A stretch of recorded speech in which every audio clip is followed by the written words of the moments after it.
വസതിയുടെ gate തുറക്കപ്പെടുമോ sir? കേരളത്തിലെ സാധാരണക്കാരനായ ഒരു കോൺഗ്രസ് പ്രവർത്തകയ്ക്കോ പ്രവർത്തകനോ സർ സോണിയാഗാന്ധിയുടെ വസതിക്കുള്ളിലേക്ക് പ്രവേശനമുണ്ടോ സർ? ആരാണ് സാർ പോറ്റിയെ സോണിയാഗാന്ധിയുടെ വീട്ടിൽ കയറ്റിയത്? എന്തുദ്ദേശത്തിലാണ് സാർ അവിടെ കയറ്റിയത്? ആരാണ് അവിടേക്ക് കൊണ്ടുപോയത് സാർ? കേരളത്തിലെ സാധാരണക്കാരായ കോൺഗ്രസ് പ്രവർത്തകർക്ക് സാധിക്കാത്ത കാര്യം എങ്ങനെ പോറ്റിക്ക് സോണിയാഗാന്ധിയുടെ വീട്ടിൽ സാധിച്ചു സാർ?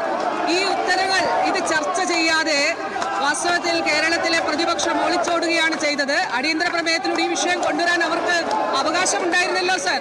അവർക്കിത് ഉന്നയിക്കാമായിരുന്നല്ലോ സാർ. എന്തുകൊണ്ടാണ് അവർ ഉന്നയിക്കാത്തത്? അപ്പൊ അവർ ഒളിച്ചോടുകയാണ് സാർ.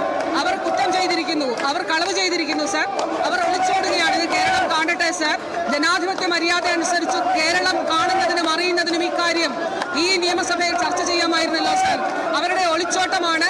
ധൈര്യമുണ്ടെങ്കിൽ കേരള നിയമസഭയിൽ ഇത് ചർച്ച ചെയ്യുന്നതിന് വേണ്ടിയിട്ടുള്ള അവരുടെ അവകാശത്തെ ഉപയോഗിച്ചുകൊണ്ട് ഇത് ചർച്ച ചെയ്യുന്നതിന് വേണ്ടി അവസരം തേടുകയാണ് സാർ ചെയ്യേണ്ടത്.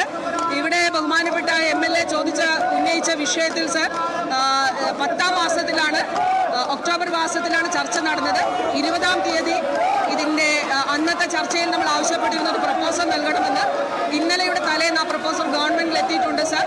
ഏതാനും ദിവസങ്ങൾക്കുള്ളിൽ അത് ഗവൺമെന്റ് ഓർഡറായി തന്നെ സാർ.